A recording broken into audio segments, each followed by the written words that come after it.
So, these descriptions of boys as being not in a relationship or not emotional, they are as off as the description of girls as being having no sense of self. It's just, and what's amazing is that people actually repeat this, that women feel and men think. Well, if you think about it for 2 minutes, you realize that that's one of the more absurd things you could possibly say, because men also feel and women also think. So why do people say that? It's just really fascinating to me.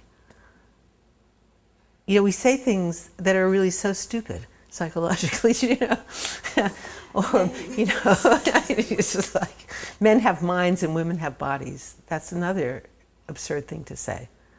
Women have minds and men have bodies. So that's when you see what goes on around gender and how it leads people into a kind of really stupidity.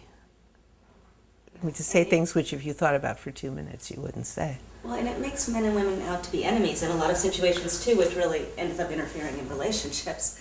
Well, not to mention how it's, at the cost in the world. Or the other one is that men have selves and women have relationships.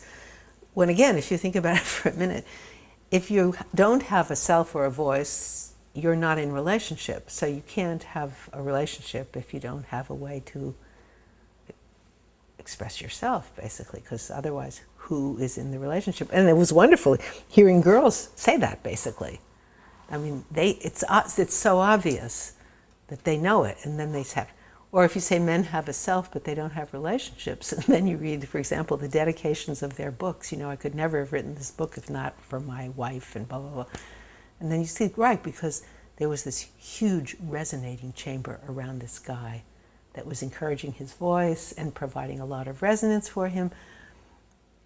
And so, but then, well, it's the same thing.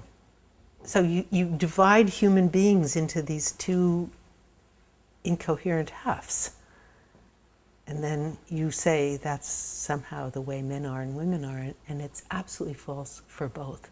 So that seems to me, that's where I think psychology is crucial to this whole conversation about men and women, because it's been such a false conversation.